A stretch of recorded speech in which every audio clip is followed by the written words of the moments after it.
my advice to these young people is please do not take us back to those harrowing days. You probably do not know what it is. Nigerian youths, let's build our nation together.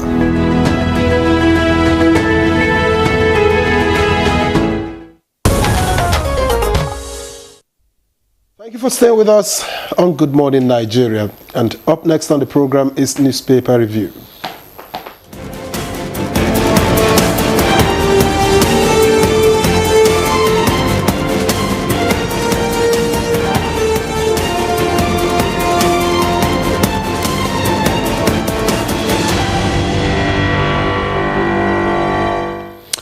Yes, newspaper reviewer is here, Chukwudi Okoli Ugbaja. Chooks? I am not surprised you got confused over news and new. Because of my newness, you extended it to the newspaper. New Chukwudi Okoli Ugbaja. How are you, Demola? How's the weather? Oh, it's just clement, very cooling. I slept well. Because of the rains yesterday. Yes. Heavy rain. It got to Abuja metropolis? Yeah. Wonderful. That's one of the first rains. It's usually widespread. Victor, how are you? I'm all right. You look good. Thank you. I'm not the Good only to one see that you. looks new here. You're welcome. All right, let's get it going, and we'll begin with the blueprint. FG drops terrorism financing charges against ex-Justice Minister Malami's son to face arms possession trial May 26, June 15. Okay. And just below the nameplate, Yobe orders immediate halt to mining operations is on page 10. In business, world's top oil companies to rake in extra $234 billion in war profits. $234 billion. That's on page 20. And in sports, Unity Cup, Alcom Europe, NPFL for new players. That's according to Eric Schell.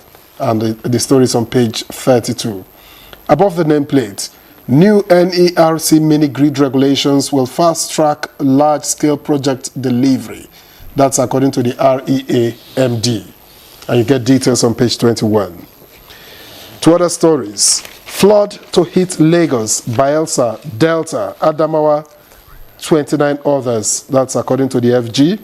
And declares 14,118 communities in 266 local governments high flood risk areas. Domestic airline owners cry out over 3,300 per litre aviation fuel. 3,300 naira per litre aviation fuel, threatening to halt operations. And to the other stories now. Experts, operators worry over forex market volatility, page 21. Mark-led ADC leaders, political merchants, clueless. That's according to Kachiku on page 6. NNPCL must account for 210 trillion naira on April 29, says Senate. And that's on page 6. And finally, Dangote, Pope Leo XIV, Trump named in Time 100 most influential people. Details on page 21. Let's take you to the leadership now. A number of stories have been repeated here, but I'll start with this one. Slain Brigadier General Brimo, others laid to rest in Borno. That's on page 4.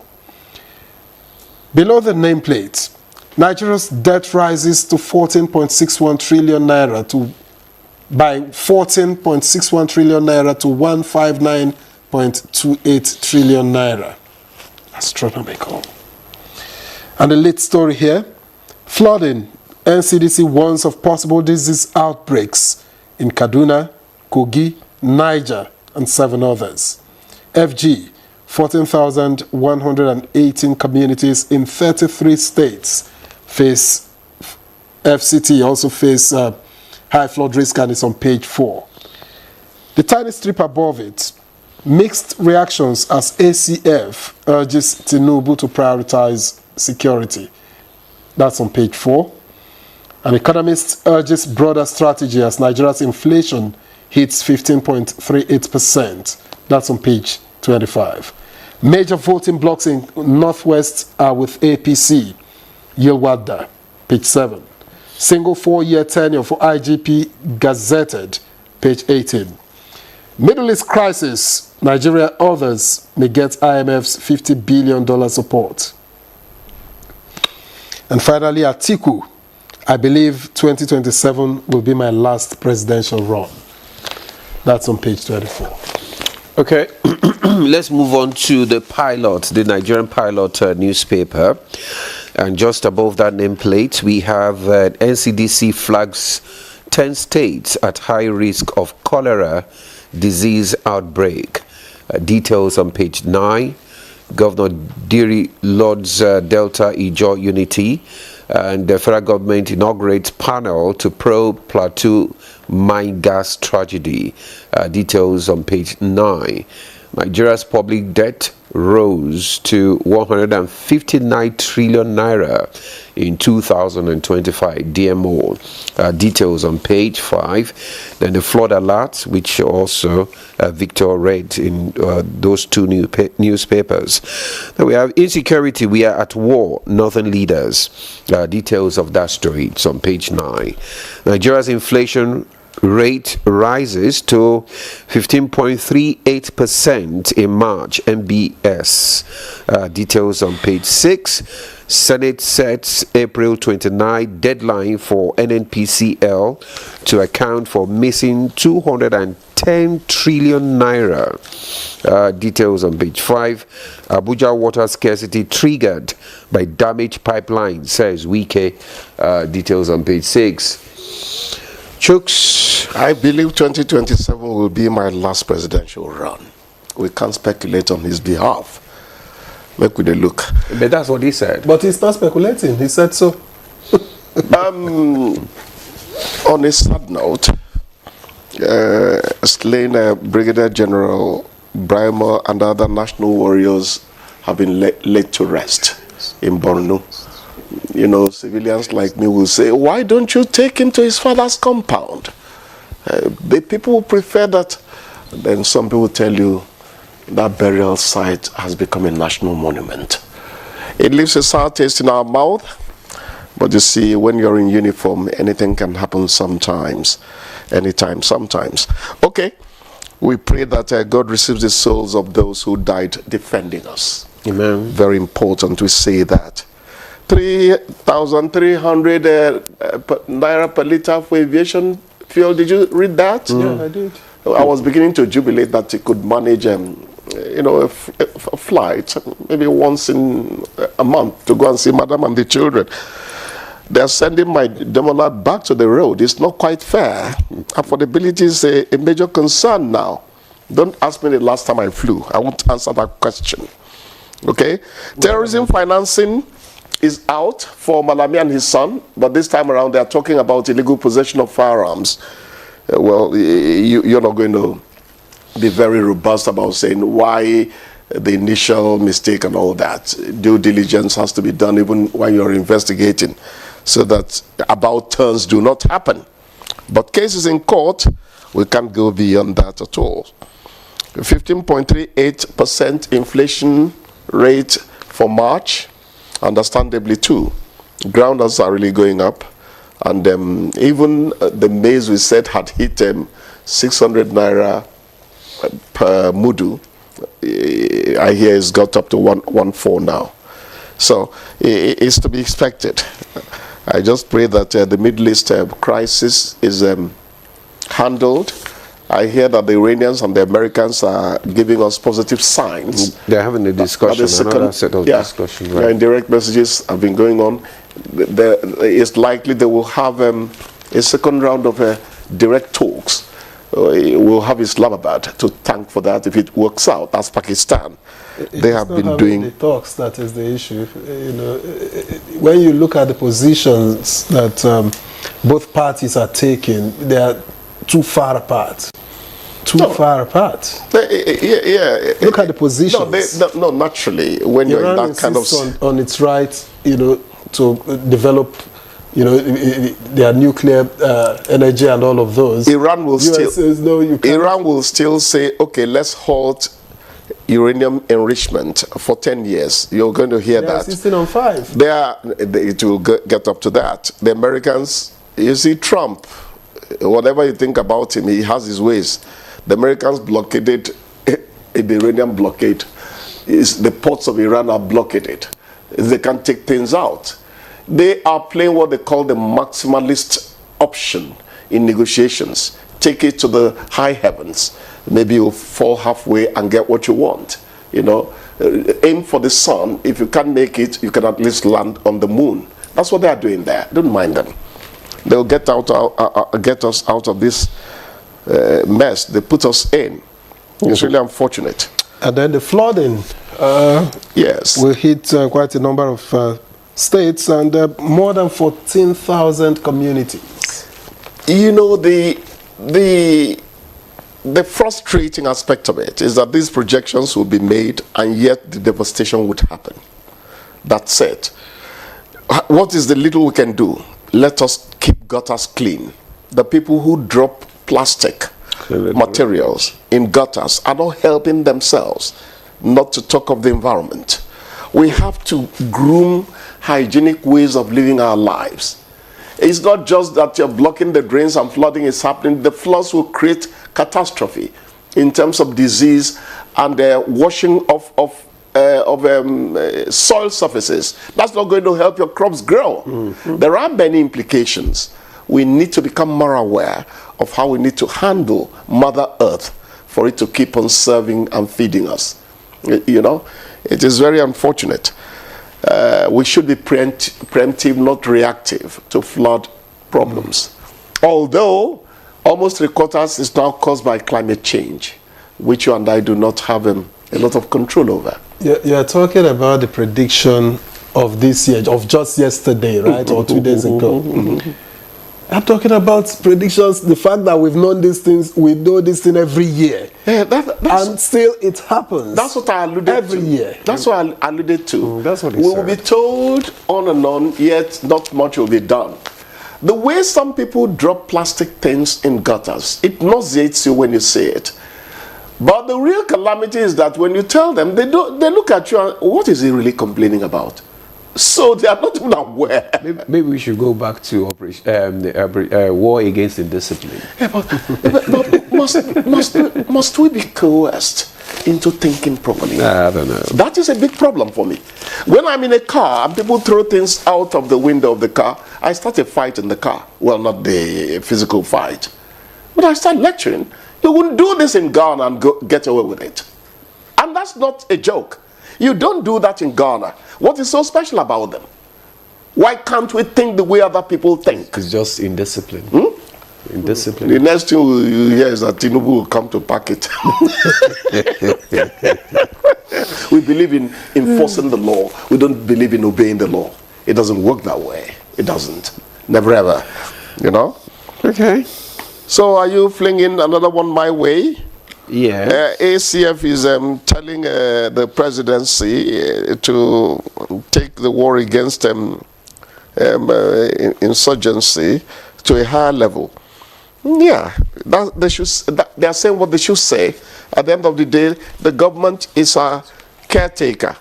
The government keeps the household of Nigeria. But I would always insist that fighting terror over there has become everyone's job. If it's going to succeed, it must be done by everyone. The villagers need to tell us certain things. The only problem is that you see something. They're afraid that when they tell, we might not be there to shield them from, the repercussions. You know, many of them there have become lord of the manor. I mean, the terrorists. But I think our forces are winning. In fact, the things happening now show you that they're not finding it comfortable. So they try to make a point that we're still around, though, in spite of all the things you think you're doing to us. So the mentality of, continuing a struggle. And Nigeria's debt rises by 14.61 trillion naira to 159.28 trillion. Well, I owing a lot, Chumode. I don't know. You see, I calculate my money in occasional hundreds of thousands, occasional. So I wouldn't know about trillion. But I would always tell you that as a journalist, I hold somebody responsible for something. If the debt management office has not spoken up, I say, okay, things are not going bad. They are not going badly. Because I expect them to raise the alarm more than any other person. But they do every now and then. They do. I've not they keep saying. I've not heard them for some time. Even though conservatively, but they keep saying that the debt is unsustainable. They keep saying it. It's okay. No problem. They just gave us figures. Did they want the government to be, dear? Is it Bini or Yoruba? Take them easy. Over, I don't know. I think we should try not to mortgage a few things. Abuja water scarcity triggered by damaged pipeline. Do you have water in your area? Yes, I know you'd always want to tell them I live in the hinterland. I was wondering why you're asking. It's not fair. Abuja and then it's not fair. Well, whether you like it or not, my mom tells people that I'm in Abuja. Go and contest that. You see, no, there is Abuja and there is Abuja. You worry you. There's Abuja and there's Abuja. We that live in Abuja, we know ourselves. You come out of the hinterland and somebody takes a look at what you're wearing and they say, "Oh God, do you live in Maraba?" I say, "Excuse me, what's your problem?" You know I own your shirt. You like what they did there. Oh, that's not going to kill you. You live in Abuja? Yeah. You live in Yanya. What aside? Anyway. It's okay. Dangote Poplio, the figures are always a problem for me. That should be the 14th XIV. Yeah. Trump, Xi Jinping. That's named in Time 100 most influential people for 2026. Influential in what sense? That's what I ask. I know that the good old Pope is affecting us in positive terms.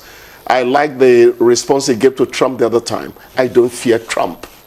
Imagine, Catholic pontiff. You're taking pot shots at him. Whom do you respect then? Well, even J.D. Vance, who is Catholic himself, has advised the pontiff to stick to morality issues. Yeah, he will talk. He's the vice president. He's actually meant to be seen. Morality issues. He's actually meant to be seen and not to be heard until his principal gives him specific jobs, like going to Pakistan to negotiate. Otherwise, you don't get to hear from him. Trump will threaten everybody, so J.D. Vance is not going to be let out of the hook if Trump feels he has fallen out of line. So that's why they call them a spare tire, right? But J.D. Vance will tell you he's a strong Catholic still. Yeah, it is. I think I like the way the Pope spoke up, because you see, evil thrives when good men refuse to challenge it from time to time. Now my mouth you go hear him. Who mouth they won't hear him before? How can you live your life without questioning things that are not right? And you call yourself a happy man? Rebels like us in the newsroom don't let that happen. They call you a busybody. I've been a lie. You challenge. You know who we are now. They call you a busybody. Busybody. Journalists don't listen to that. you got a job to do, you do it. Yes.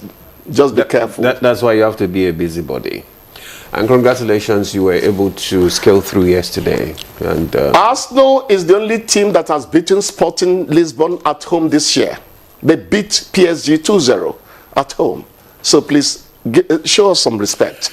Please, man. We'll sign off now, and so that Chokes can take his trouble away. Well, thank you so much for coming. Guys, God bless you. We'll see you again tomorrow. Thank you so much. All right, we'll take a break now. Where we return, the conversation for this morning will kickstart. Stay with us. Shield your families from germs. When Dettol is a part of every household bucket, then you and your family can stay protected from up to 100 illness-causing germs. Everyday use of Dettol keeps my loved ones protected. The Nigerian Institute of Public Relations, in partnership with the Kaduna State Government, brings the brightest minds to the Nigeria Public Relations Week, Croc City 2026. Theme: Food Security. From policy paper to public plate, the imperatives of public relations. Date: 19th to 25th April 2026. Venue: Umaru Musa Yeredwa Center, Murtala Square, Kaduna. Time: 9 a.m. daily. This is where conversation will inspire change, from agriculture agribusiness to food security, and from communication strategy to policy shaping. MPRW 2026. Come and be transformed. Kaduna is ready, waiting for you. Croc City 2026. Lale, lale. Announcer Stanley Ogadigo, Director, Public Relations, NIPR.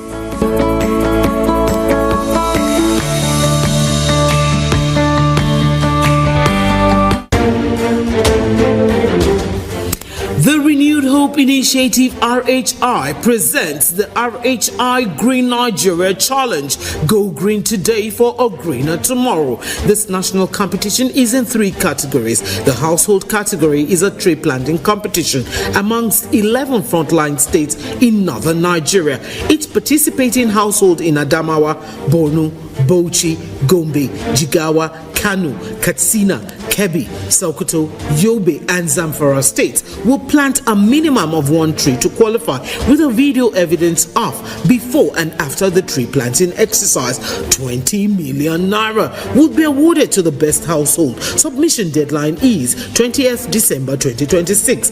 Community category will see local governments, local communities, schools, and NGOs reclaim and transform degraded or abandoned areas such as dump sites, landfills, parks, and their likes into green, vibrant gardens, parks, and eco-friendly spaces. 50 million naira would be awarded to the overall best community group. Deadline for submission is 15th July 2026. State category will have all states of the Federation and the Federal Capital Territory, excluding Enugu State, have a chance to address the growing threats to environmental sustainability and cleanliness. States will be judged based on the number of trees planted on major roads and inner streets and how clean they are.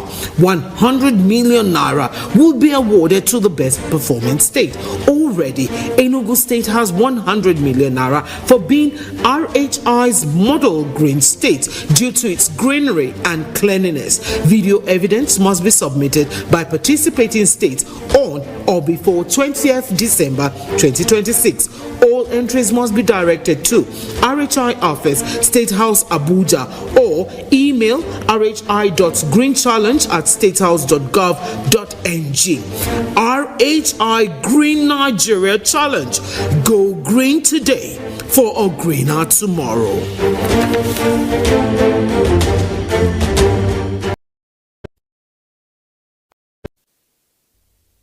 Introducing the new Jig Sachet. Whitening your whites has never been more affordable. Now you can keep whites shining brighter and disinfect by killing 99.9% of germs on your floors and other surfaces. Just jig it with Jig Sachet. Come on, let's go. Darling natural twists blend with her hair over time. Yeah, that's perfect. She's really more beautiful every week. Darling natural twists get better every day, just like you.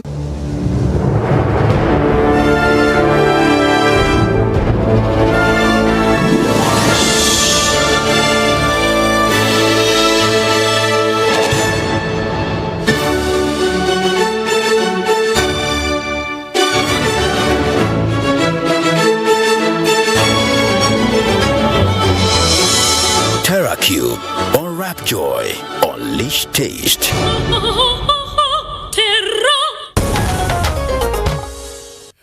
Thanks for staying with us. You're still watching Good Morning Nigeria on the network service of the NTA.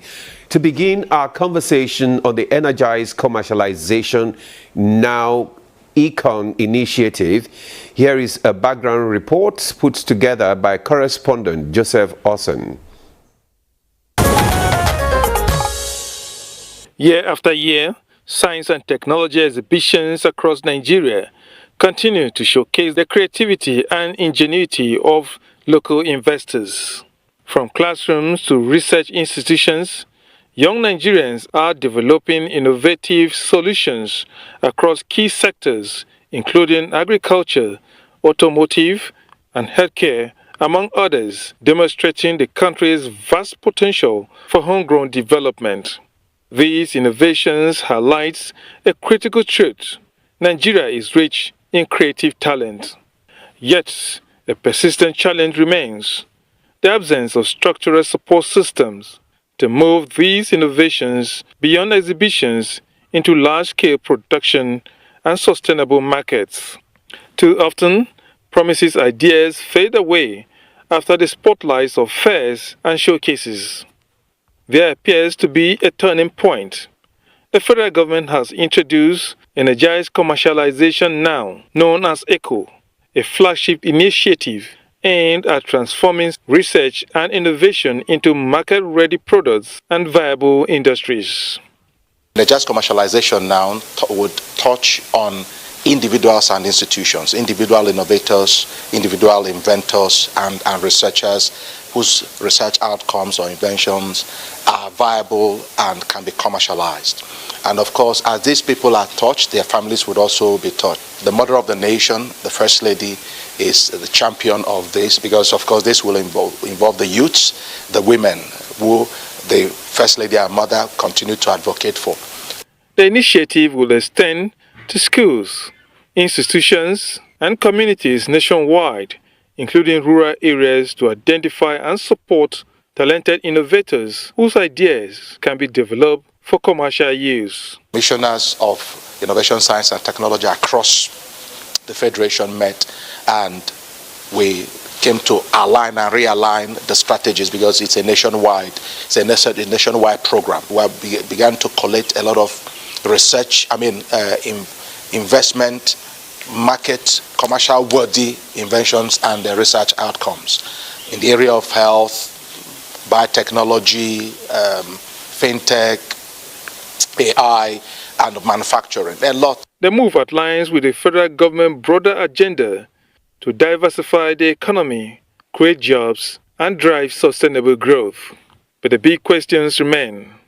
Will ECO finally bridge the gap between innovation and industry and unlock the long-awaited path to economic transformation? Good Morning Nigeria will explore this and more very soon.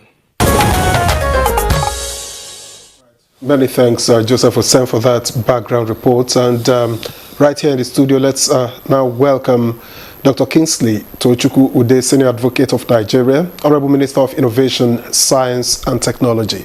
A pleasure to welcome you once again to Good Morning Nigeria. Thank you very much. Good morning, fellow Nigerians and global audience. Thank you very much. Also joining us here is the Dr. Umar Binde, is the founder and chief operating officer, Binde Knowledge Development International Center, Yola, Adamawa State, and former Director General, National Office for Technology Acquisition and Promotion, NOTAB. Thank you so much, Dr. Binde, for joining us for this conversation today. Thank you very much. It's a pleasure. All right. Victor. Now, this initiative, Honorable Minister, promises to move ideas from concept to market. So what exactly has been missing in Nigeria's innovation ecosystem that makes this necessary at this time? First, Nigeria is blessed with brilliant minds. And I hope we know that out of the 9 African unicorns, Nigeria firms or companies are 5 of them, including MoneyPoint, OPay, and others. So we do not have a problem of ideas. The gap has always been a structured, well-defined pathway from ideas to market, from research to revenue, from innovation to solution that are bankable, that could be used in our market, within our system, and can actually be exported. So what Energized Commercialization Now is doing, first, of course, it's a process. It's actually a full package designed from start to finish. We have a clear vision of where we're going. Part of what Energized Commercialization Now involves is even legislative framework. At the moment, we have a bill on Research and Innovation Fund, because you know how important funds, established funds, are for translating ideas to solution, and then of course to the market, to reality. So and then of course, apart from that, there's also, we're building a platform where innovators, researchers can log in, like something like LinkedIn. You have a dashboard where you log in, you have a template that you can put in what your innovation or your research relates to, the stage of your research, the selling point of your research or innovation. And then on the other side, people can view from any part of the world, people that have interest, and of course it will be categorized in different segments, so that anyone that have interest, for example, in healthcare will know where to go, how to search and find those that are providing research outcomes or innovation that could be explored and then invested in. So that's what we are building at the moment, because it doesn't just end with having this flag off.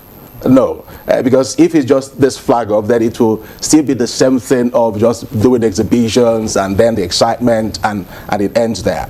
So we are building a structured support system, an ecosystem, and that is why the First Lady, the Mother of the Nation, seeing this brilliant solution that we're bringing to bridge the gap between research and market, between research and revenue, has agreed to be the champion, the national champion. So on the 23rd of April, that is this month, in Kano, she'll be flagging off energized commercialization now. And like I said, it's a pathway, robust platform and structure.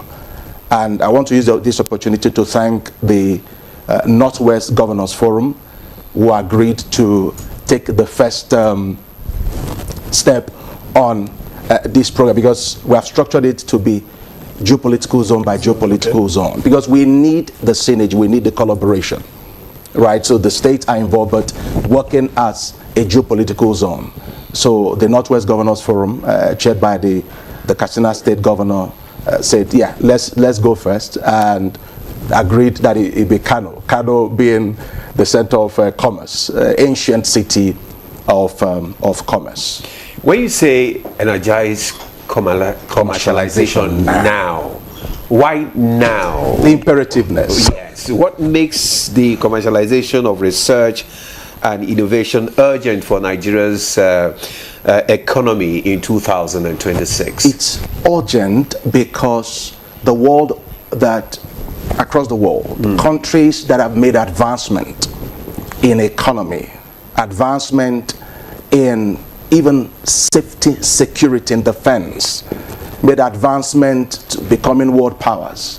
They know the importance of innovation, the importance of science and tech. The global economy is driven by innovation. It's a knowledge-based economy that would make Nigeria assume its rightful place in the Committee of Nations. And why we're saying now is that it's urgent. We can't keep it pending beyond this moment. We have to move immediately, because as we continue to treat it as something that we can take at our convenience, then it can't work. And immediately I assumed office, with or without budget, we're going to get this thing going. All right, I'm just wondering, how do you identify market-ready innovations so that you don't get funding ideas that never scale? Thank you very much, and that's part of what energized commercialization now is doing. First is that we have structures under this robust platform. In the state, we have energized commercialization now facilitation committee, made up of, usually headed by either this SSG or the Honorable Commissioner for Science and Tech, or Innovation, Science and Tech. And then within this committee, you find representative of various tertiary institutions, research institutions, the private sector. For example, Association of Innovators and Inventors, right?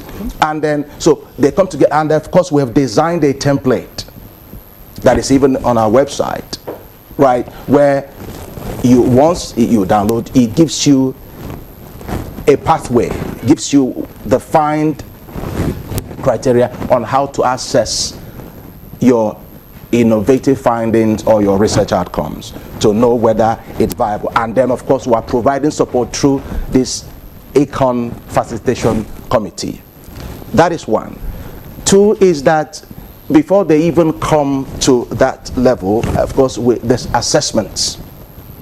And the assessment is not to eliminate research outcomes or innovative findings. No, it is to help bring it up or bring them up to the level of viability. If they're already viable, then we can now push it to say, fine, this is good for presentation on our platform, good for presentation at our exhibition. But like I said, it's not about exhibition, it's about connecting the researchers and the innovators with investors, with the market. So this is how we do it. So it's a process which cannot stop even when we leave office. It's part of the Renewed Hope agenda, and truth is that hope should not be delayed. Okay, it's a connection. It's exactly, it's a process. Okay, all right. Yeah, but you, like you said, you already have the backing of the First Lady. That is talking about Chief Oluremi Tinubu, to move this initiative forward. So how does this initiative gain momentum then needed for national impact? Is it through the office of the First Lady that you're pushing? Thank you very much. You actually give it a momentum. Thank you, NTA, for featuring me this morning. It's part of building national momentum. The First Lady given moral support, given the boost from her office, being known even before she became the First Lady as supporter and driver of Women Empowerment Initiative, Youth Empowerment Initiative. So she has given it the momentum. Then the support from the governors of the state. So, and then of course, why we're doing a flag off is to build momentum, bring visibility. Because it's not, like I said, it's not just a program, it's not an event. The flag off is just part of the process of building momentum for this. All right, let's give you a deserved breather for a moment and get to Dr. Umar Bindri. Dr. Bindri, similar programs have been launched by the federal government in the past. What do you see in Econ that makes it, feel like it's not going to go the way of others? Thank you very much, and let me congratulate Honorable Minister. We've not met since he was appointed in this sector. Congratulations, Honorable Minister. Well, there have been so many things that have happened, as you indicated, but one of the things that I have noted that is fresh in this is that first, this is a young man, and he is an SAN. This is the highest level of his profession, and law is the technology when you come to intellectual property and so on and so forth. And to find himself in this sector so that he reboots himself to now align to solving Nigeria's problems is fresh. Second, we've tried since 1999 to create, if you remember, the Innovation, Science and Technology Council, chaired by the President. President Obasanjo chaired it once or twice, and it melted out. When Yaradua came in, he said, oh, no, I'm too busy. Give Grace Ekwere, our then minister, to chair it. But a minister cannot call other ministers unnecessarily. So it failed. So it continued until our late minister, who also got President Buhari to. So that synergy that has been tried so many times has not actually floated. Now this minister has gotten the First Lady. Let me tell you, all of us are married. In your house, yes, you may be the leader of the house, but there's somebody who is the leader of leaders, and she's quiet. And the First Lady, to move this forward, I think the council has actually come to stay. Okay. And this is another fresh thing, and so forth. So something to coordinate it is necessary. He can take that role. But science, I'm a scientist. You do research, you publish papers, you come up with possibilities, you even conceive things that people never. As long as you continue producing people like us, PhD holders, professors and so on and so forth, only, you still have to import rice from Vietnam. Just technical colleges. People are good in making things out of knowledge. But then, even as you saw on the starting story, you see a lot of rickety things and so on. People are playing. This is technology, but you can't sell that. This is just showcasing that there is a solution here. Hey, this robot is moving up and down. It could be used to target terrorists. Yes. You know, this smoking thing that you see that is rickety could smoke meat and fish and so on and so forth. But now you need to protect that. That is your asset. And that is what brings in intellectual property. But where are the intellectual property institutions? They're in the Ministry of Investment. The patent registry is not in his ministry. The trademark registry is not in his ministry. The industrial design registry is not in his ministry. He has NOTAP, but NOTAP is a regulator of foreign technology that we consume. I was the head of that institution. And regrettably, I can tell you, can solve this insecurity.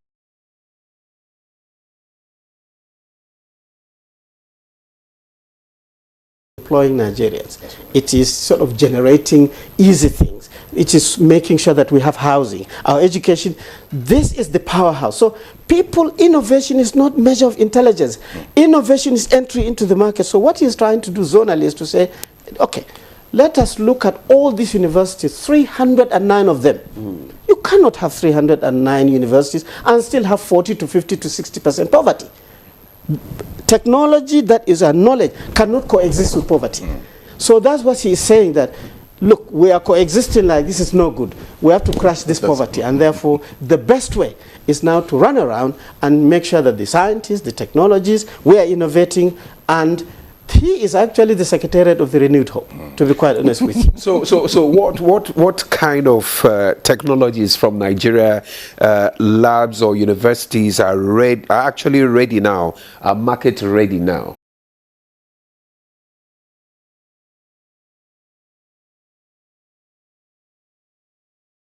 To the highest level, but that value of death is actually waiting to actually swallow you. If you go to Narikt, you will see many of these things everywhere. It's like a cemetery of success and prosperity. But the value of this is looking at you. The gap is Nigeria till today, and the Honorable Minister spoke about it. We do not have a strong funding system and insistence to say that this is going to be funded, and we will continue to track you until you emerge as a successful technology. Thank you very much, Dr. Bindi. Now, Honorable Minister, okay, Victor. All right. I was going to ask, Honorable Minister, funding is always a major challenge. I mean, we've seen, and I asked a related question earlier, funding is always a major challenge. So what is the structure behind this initiative, and how are you likely to sustain it? Now, just as I mentioned earlier, there's a legal framework part of this. And as my friend and brother just mentioned, when it comes to science and technology, they consume their own technology, right? Because they're largely self-sufficient. And what has led to this is a robust support system for research and innovation outcomes. So their national priority connects to the educational institution, to their technology institute, to their research institution. It's forward-looking approach. And then you discover that 60% of this funding for innovation, for building technology to solution, is from the private sector. And it connects to their solution, it connects to their needs, because they see that it helps their competitiveness, it helps their profitability. So they are funding what they need. Then they see the various research effort, and those that connect to their market, and they put their money to it. Okay. They fund research they know would get back immediately to the market and boost their revenue. Beyond funding, what kind of support will innovators receive? Is it going to be technical, business, legal, or otherwise that will enable them succeed? Robust, everything inside. That's why I say, when we say fund, it's not fund as money. It's a management, it's a whole robust structure. So just like there will be grants, there will be loans. Exactly. There will be PPP, just like exactly. And connectivity of all these various efforts, just as Fred mentioned, coordination. across the various value chain, across the various sectors. Talk more about the coordination, because Dr. Bindi talked about that there is no proper coordination, especially when it comes. It didn't happen for some years. His Excellency, the President, gave indication as to we want to make progress in the area of space technology. All the various ministers and the ministries under the space technology, defense,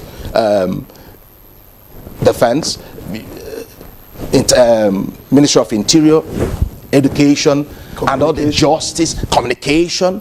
We all had to come together and sit down and work on memos that we would present before the President at the National Space Council meeting. Okay. And we've been working together. There have been, just like issue of conflict and duplication of responsibilities and all. But we can only solve that by sitting down to talk one to another. Because the law cannot, just the law is not enough. Even if we sit down and say, okay, you do this, there will still, because we are human beings and it's administration, is implementation, is management.